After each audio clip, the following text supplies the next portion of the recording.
반갑습니다. 오늘은 사무엘하 말씀을 함께 성경학당을 통해서 한번 정리해 보도록 합시다. 이 사무엘하의 전체적인 내용을 보면 1에서 4장까지가 유다의 왕으로 있었던 다윗, 그러니까 이스라엘의 왕이 되기 전의 이야기고요. 그리고 5장에서 24장까지가 이스라엘의 왕으로서의 다윗의 행적입니다. 이 5장에서 24장도 보면 5에서 9장까지는 좀 잘한 일, 그리고 10에서 20장까지는 좀 잘못한 일, 그리고 21에서 24장까지는 정리와 회고, 이렇게 되어 있습니다. 먼저 1장에서 4장, 유다의 왕으로 있을 때 다윗이 사울과 요나단의 죽음을 활로레도 애도했습니다. 그리고 다윗은 유다의 왕이 되고 이스보셋은 이스라엘의 왕이 되었죠. 그 이후에 아브넬, 북이스라엘의 이 아브넬이 다윗하고 협상하러 왔다가 요압에 의해서 살해당했고 다윗이 그 아브넬을 장사합니다. 북이스라엘의 이스보셋이 살해당했는데요. 그 신하 바하나와 레갑을 통해서 살해당했지만 다윗은 오히려 바하나와 레갑을 처형합니다. 그리고 시간이 5, 6년 가까이 있다가 다윗이 왕이 되는데요. 이 이야기 속에 우리가 주목해야 될 건 다윗은 이스라엘의 왕이 되기까지 기다렸다는 거예요. 보세요. 사울에게 기름 부음 받을 때가 한 15세에서 18세 정도 된다고 예상돼요. 그때부터 이 이스라엘의 영웅으로 사울의 신복으로 그렇게 블레셋과 싸우며 살았던 시간들, 그리고 사울을 피해 도피 생활했던 그 시간들, 그 시간을 다 합치면 한 15년 정도 됩니다. 그리고 30살에 유다의 왕이 되었지만 유다의 왕이 되고 나서도 이스보셋이 죽고 난 이후에도 5년 6개월이라는 시간이 지난 이후에야 이스라엘의 왕이 됩니다. 다윗이 이렇게 기다릴 수 있었던 건 하나님의 약속과 섭리와 주권을 믿었기 때문입니다. 자기에게 기름 부으셨던 그 하나님의 약속을, 그리고 온 세상을 붙들고 계시는 그 하나님의 섭리를, 그리고 자신의 경계와 책임을 지켜야 한다고 생각했습니다. 왜냐하면 이 모든 것은 하나님의 주권 아래 있기 때문입니다. 그래서 다윗은 이러한 하나님의 약속과 섭리와 주권을 믿었기에 정략적으로 계산하지 않았고 인간적인 수장을 부리지 않았고 계략을 쓰지 않았던 것입니다. 이 다윗의 이야기, 이 이야기 속에 우리에게 주는 메시지는 기다림이야말로 믿음의 고백이고 그것이 바로 믿음의 삶이다라는 겁니다. 그럼 믿음이 있을 때만 기다릴 수 있습니다. 믿음이 없으면 기다릴 수 없습니다. 조급하고 불안함에 잔머리를 굴리고 계산하고 계략을 쓰고 수작을 부리게 됩니다. 여러분, 기다림은 무기력도 아니고 자포자기도 아닙니다. 기다림이야말로 의지적 선택이고 최고의 영성 중 하나입니다. 우리 인생에는 어떤 건 하나님의 뜻임에도 불구하고 기다려야 하는 게 있지 않습니까? 여러분, 기다림이 길어진다고 포기하거나 도망가거나 자기 자리를 벗어나지 말고 지켜야 합니다. 기다림의 시간 동안 내가 해야 될 것을 하고 살아야 하는 겁니다. 그래서 믿음으로 기다리자고요. 특히 우리들이 하고 있는 일, 여러분이 하고 있는 그런 사역들, 이걸 기다려야 됩니다. 예. 그러니까 교회에서, 우리 가정에서, 직장에서, 학업에서, 우리가 하는 사업에서 좀 팔딱거리지 말고, 예? 좀 진득하게 기다리면서 자기에게 주어진 그 일들을 성실하게 책임을 다해야 되는 겁니다. 그렇게 일과 사역에 있어서 기다려야 되고 사람에 대해서도 기다릴 수 있어야 됩니다. 여러분의 배우자, 여러분의 자녀, 그리고 목회하는 우리들 같으면 성도들, 진짜 팔딱거리지 말고 진득하게 기다리고 적응하고 사랑해야 하는 겁니다. 그러면서 하나님의 구원과 회복을 기다려야 하는 겁니다. 여러분, 일과 사역은 최소한 10년을 기다려야 되고요. 사람은 최소한 30년을 기다려야 되고 하나님의 구원과 회복은요 1000년을 기다려야 됩니다. 자, 두 번째 이 5장에서 24장까지가 이스라엘 왕이 된 다윗의 이야기인데 이것도 한 7부분으로 나눠볼게요. 첫 번째 5에서 6장까지는 다윗이 이스라엘의 왕이 된 이야기죠. 왕이 되어서 예루살렘을 점령해서 그곳을 왕도로 삼고 다윗이 하나님에게를 그 예루살렘으로 옮긴 이야기입니다. 하나님에게를 예루살렘으로 가져온 것은요, 다윗의 신앙 고백이 담겨 있는 겁니다. 다윗은 여호와께서 자기를 이스라엘의 왕으로 삼으신 것을 알았습니다. 이스라엘은 하나님의 나라지 내 나라가 아니다. 이스라엘의 왕은 하나님이시다. 나는 대리 통치자일 뿐이다. 모든 것은 하나님께서 이루셨다. 내 능력이 아니다. 모든 영광은 하나님께 돌려줘야 한다. 이것은 내가 받을 영광이 아니다. 그것을 담은 그 일이 바로 예루살렘으로 하나님의 궤를 옮긴 이야기입니다. 이 말씀 속에 우리에게 주시는 메시지는 우리의 성에도 하나님의 궤가 들어와야 한다는 겁니다. 가정이라는 나의 성, 일터라는 나의 성, 학업이라는 나의 성, 교회와 목회라는 나의 성에 하나님이 내게 하신 일을 먼저 인정하고 고백할 수 있어야 합니다. 그게 바로 하나님의 궤를 안치하는 겁니다.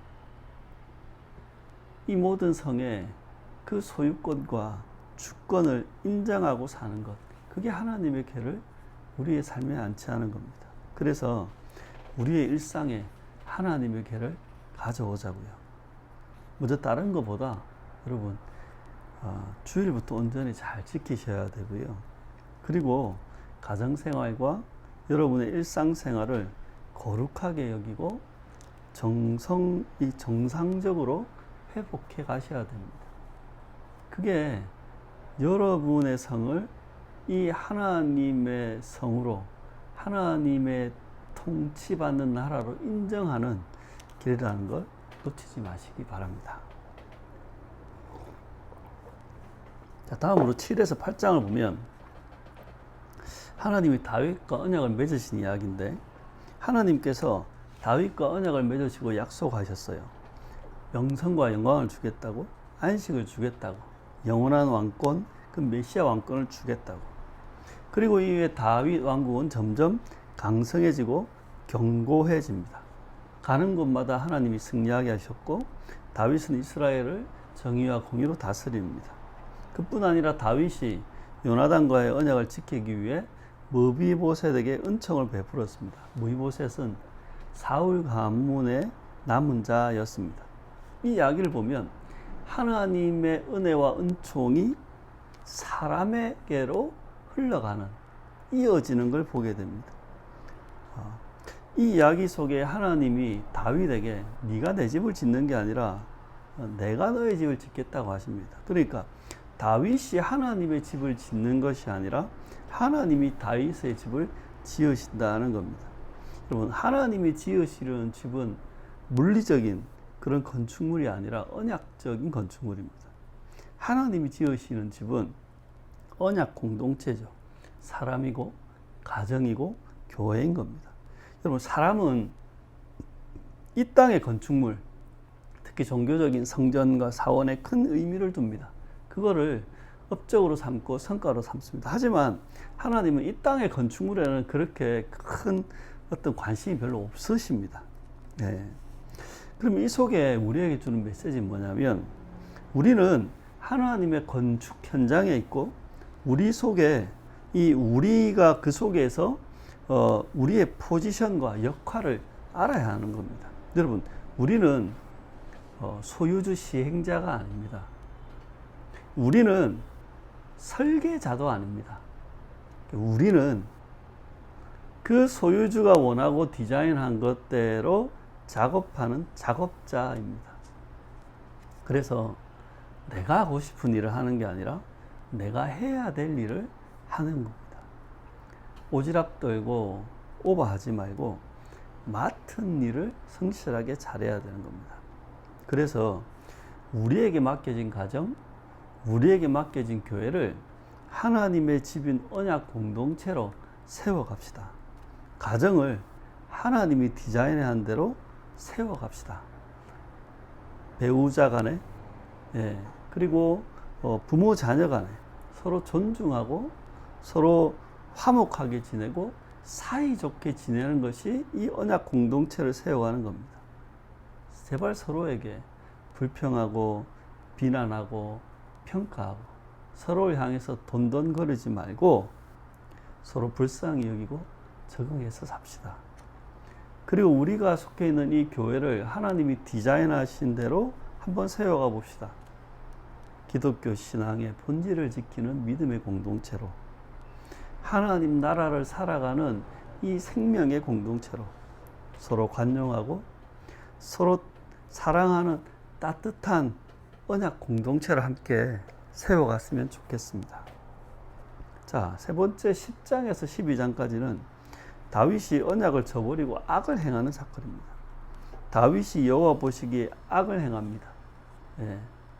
우리아 안에 밧세바와 간음하고 우리아를 죽여버리고, 그러니까 간음하고 살인하고 그것들을 은폐하려 했고 조작했고 미화했습니다. 그래서 하나님께서 나단을 통해 다윗의 죄를 폭로하시고 책망하시며 징계하신 겁니다. 여러분, 언약은 특별한 관계에 대한 약속입니다. 이 특별한 관계는 서로에게 사랑하고 신의를 지키고 신뢰하며 책임을 다하는 관계를 말합니다. 여러분, 사람과의 언약을 저버리는 것, 그것은 하나님과의 언약을 저버리는 것과 같습니다. 보이지 않는 하나님과의 언약은 보이는 사람과의 언약으로 나타나는 겁니다.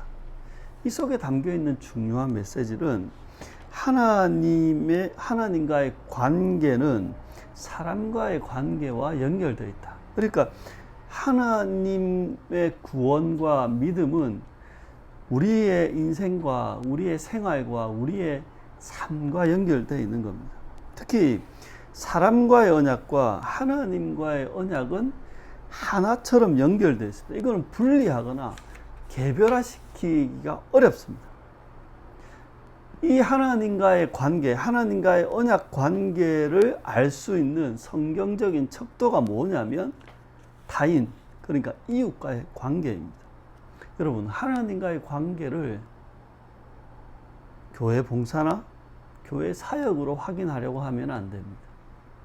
이 하나님과의 관계를 종교적으로나 아니면 영적인 신령한 체험으로 확인하려 해서는 안 됩니다. 하나님과의 관계를 확인할 수 있는 그 척도는요, 가까운 사람, 중요한 타인과의 관계가 바로 신앙의 바로미터입니다. 배우자와의 관계, 가족과의 관계, 친구와의 관계, 교회 식구들과의 관계, 이것이 바로 신앙의 척도인 것입니다. 그래서 하나님과의 언약 안에 있다면 제발 가까운 사람들과 잘 지내시기 바랍니다. 가까운 사람과의 관계가 안 좋은 것은요, 다른 말로 하면 하나님이 안중에 없다는 반증입니다. 그러니 제발 배우자와 친밀하게 지내십시오. 가족들과 화목하시고 친구들과 사이좋게 지내시고 교회 식구들과 경쟁하지 마시고 비교하지 마시고 잘 지내시기 바랍니다. 특히 여러분의 기준과 잣대로 주변 사람들을 재단하고 뜯어 고치려고 하지 마시고 가까운 그 사람들에게 여러분이 적응하시고 그들을 존중하시고 불쌍히 여기시며 친절하게 대해 주십시오. 그게 바로 하나님과의 언약 관계에 있다는 증거이니까요. 자, 네 번째는 13장에 15장 압살롬이 복수를 위해 반역하는 이야기인데요. 암논이 이 압살롬의 동생인 다말을 겁탈하고 외면합니다. 네. 그리고 2년 후 압살롬이 암논을 죽이고 도망가 버리죠. 그리고 3년 후 다윗이 압살롬을 예루살렘으로 돌아오게 합니다.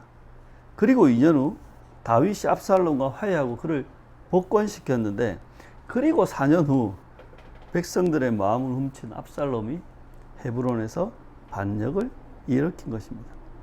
그러니까 압살롬의 복수와 반역이 주된 내용인 거죠. 그 옛날 작년이었나요? 작년 초였나요? 그 송혜교 나오는 더 글로리라고 하는 드라마가 있었잖아요.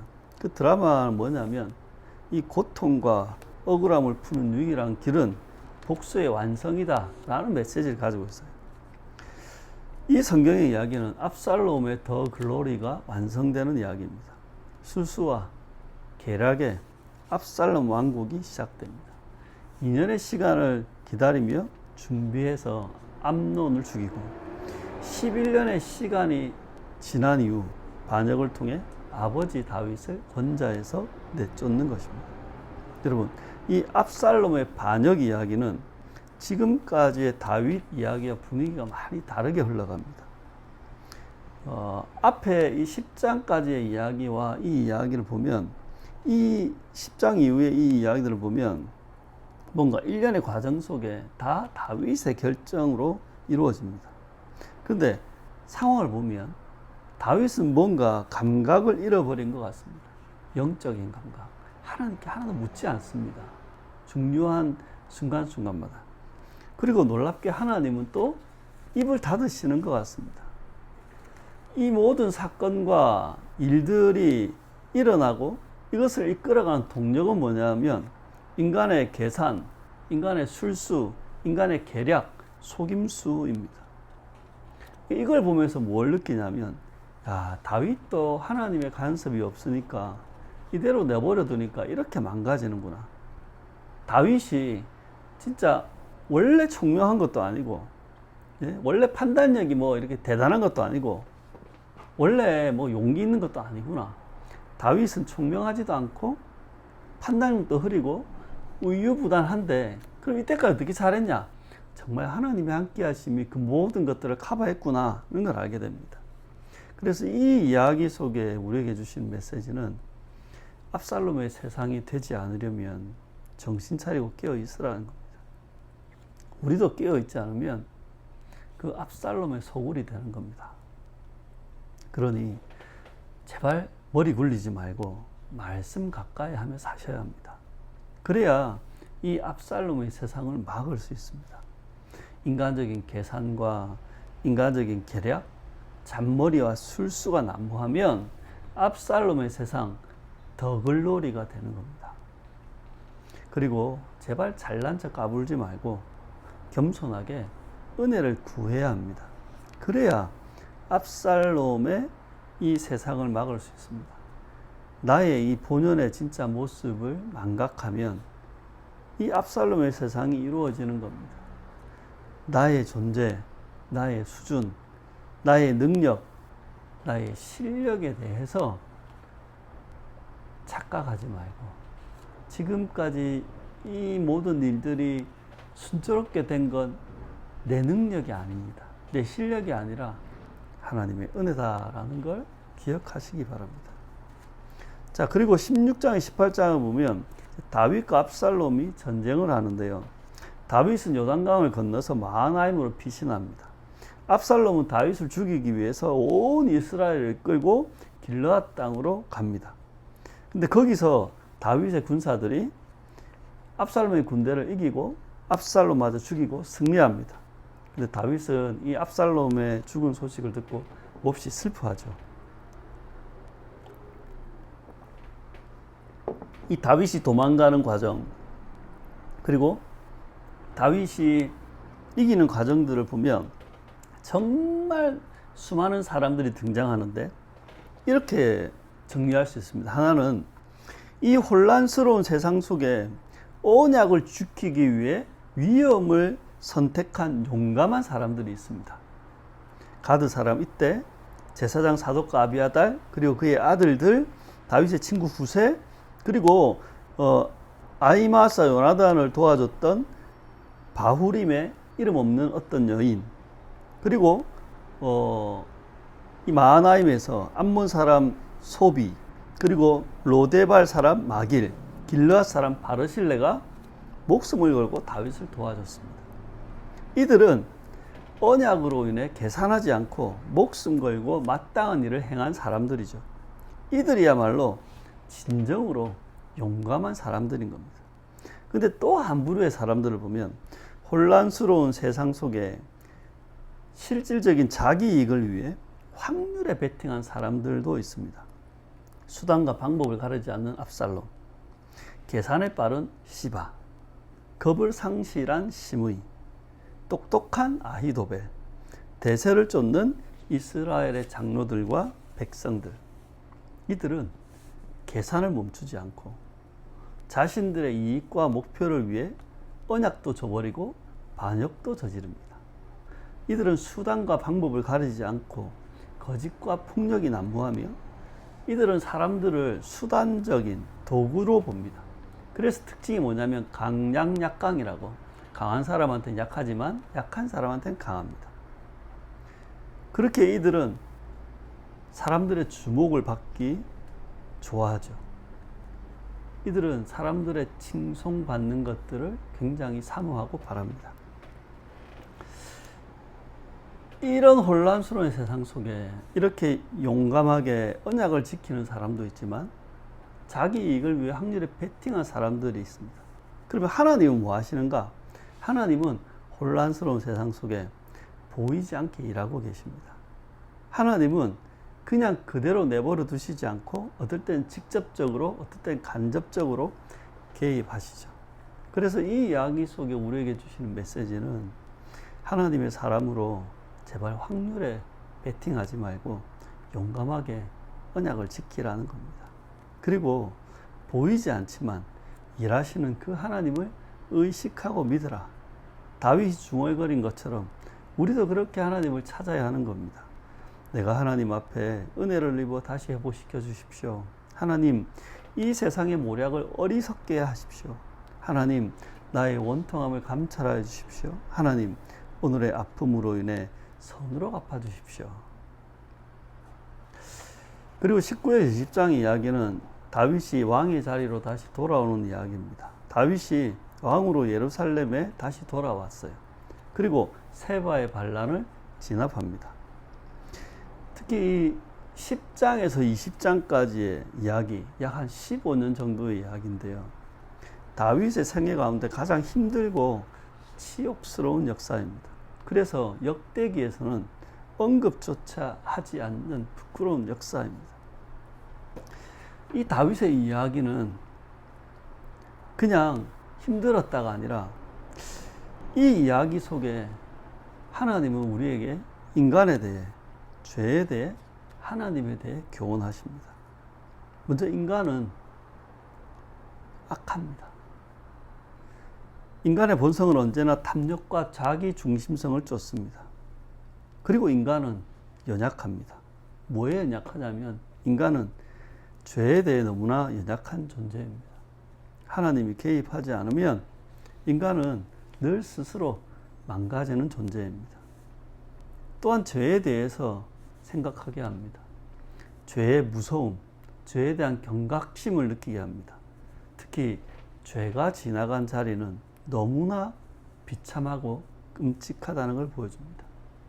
하나님은 죄를 용서하는 분이시지만 그 죄의 대가는 반드시 치르게 하시는 게 하나님의 법입니다. 그리고 이 하나님에 대해서 하나님의 언약과 약속을 이야기합니다. 하나님의 약속은 성취되고 언약은 변치 않는다는 이야기를 합니다. 또한 하나님의 사랑과 공의도 이야기합니다. 하나님은 은혜를 베푸시고 죄를 용서하시지만 죄에 대해서는 결코 그냥 넘어가지 않으신다는 이야기를 합니다. 그리고 마지막 이야기 21장 24장 이야기를 보면 회고와 정리, 지금까지 이야기가 좀 다르게 정리하는데요.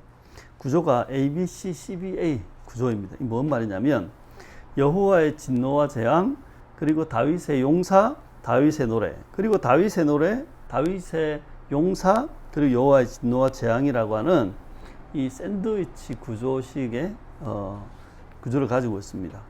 그러니까 첫 번째 여호와의 진노와 재앙을 보면 다윗이 기브온 사람들의 원한을 풀어준 이야기, 용사들의 이야기를 보면 다윗의 용사들이 블레셋 거인을 죽였다는 겁니다. 다윗의 노래를 보면 다윗이 원수들의 손에서 구원하신 하나님을 노래합니다. 또 다른 다윗의 노래 23장에 있는 걸 보면 의인은 보상하고 사악한 자는 보복하시는 하나님을 노래합니다. 그리고 23장에 있는 다윗의 용사들을 보면 다윗은 특별하게 승리했고 많은 용사들이 있었다는 이야기를 하고, 그리고 24장 마지막 이야기 여호와의 진노와 재앙은 다윗의 병력 조사, 이 제국주의 전쟁을 구상하며 했던 이 병력 조사로 인해 여호와의 재앙이 임했다라는 이야기입니다. 여러분, 하나님은 사람이 행한 대로 반드시 갚으시는 공의로운 하나님입니다. 하나님은 의에 대해서는 복과 보상으로 갚으시지만 불의에 대해서는 진노와 보복으로 갚으신다는 겁니다. 하나님은 불의한 모든 죄에 대해서 반드시 갚으십니다.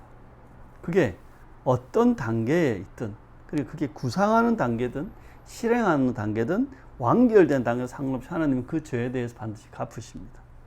그리고 이 불의한 모든 죄를 저지른 사람이 어떤 사람이든지 상관없이 그 죄에 대해 갚으십니다. 다윗도 그러합니다. 신자도 그러하고 불신자도 그러한 겁니다. 이 이야기 속에 담겨있는 중요한 메시지는 죄 문제를 해결하지 않고는 하나님의 복을 받을 수 없다는 겁니다. 여러분, 하나님과 사람 사이의 죄 문제를 해결하기 위해서 그리스도가 대속하셨습니다. 그럼 사람과 사람 사이의 죄 문제를 해결해야 하나님의 복을 받을 수 있는 겁니다. 그러니까 하나님과 우리 사이에 이 죄의 문제가 걸려 있으면 하나님의 복을 누릴 수 없는 것처럼 사람과 사람 사이에 있는 그 죄로 인해서도 하나님의 복을 우리는 누릴 수 없습니다. 그러니까 죄를 해결하지 않고서는, 이 죄 문제를 해결하지 않고서는, 특히 억울한 사람들의 억울함을 풀지 않고서는 결코 하나님의 복을 받을 수는 없는 겁니다. 하나님의 사람은 그래서 계산 똑바로 하고 갚을 건 갚아야 하는 겁니다. 자신이 행한 것에 대해서 제대로 갚아주어야 합니다. 사람 사이에 계산이 정확하지 않으면 하나님이 거기에 끼어듭니다. 개입하신다고. 스스로 계산해서 갚든지 하나님이 계산하도록 하든지, 우리가 하지 않으면 공의로우신 하나님께서 반드시 갚아주십니다. 하나님이 갚아주실 때는 아마 거들날 것들을 여러분 예상하셔야 됩니다. 그러니 갚을 건 갚으십시오. 그리고 주변 사람들을 억울하게 하지 마십시오.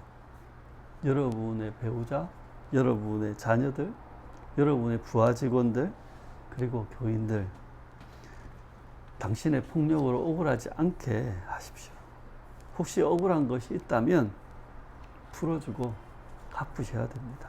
먼저 잘못을 인정하셔야 되고, 그리고 진심으로 사과하며 용서를 구하셔야 되고, 그리고 마지막으로 적절한 보상까지 하셔야 하는 겁니다. 그렇게 신자는 이 죄에 대한 경각심을 가지고 살아야 하는 겁니다. 하나님 앞에 죄의 결과가 얼마나 무서운 줄 알아야 됩니다. 여러분, 인생에 있어서 진짜 중요한 건 실패하거나 뭘 잃어버리거나 그 옛날 비교하는 호환, 전쟁, 마마가 아니라 하나님 앞에 죄를 범하는 것입니다. 그래서 죄를 조심하고, 죄를 피하고, 죄를 미워하고, 죄를 싸워야 하는 그 이야기를 사무엘 하의 이야기는 하고 있는 겁니다. 그리고 마지막으로 여러분 제발 믿음에 합당하게 살아가시기 바랍니다. 특히 우리 신앙 공동체 교회를 하나됨을 이루어 갑시다. 그리고 가정에서 연합과 화목을 이루어 갑시다. 그리고 일터에서 성실하게 일하고 공정하게 대합시다. 그러면서 이 세상과 성경에 대해서 분별력을 가지고 조심스럽게 살아갑시다. 왜요? 하나님은 이렇게 믿음으로 의롭게 살아가는 자들에게 반드시 복과 보상으로 갚으시기 때문입니다. 죄와 싸우시고 혹 잘못한 게 있다면 그것들을 갚으시고 또 잘못한 걸 갚는 것뿐만 아니라 믿음으로 믿음에 합당하게 여러분의 일상을 여러분의 삶을 살아가시길 진심으로 축원합니다.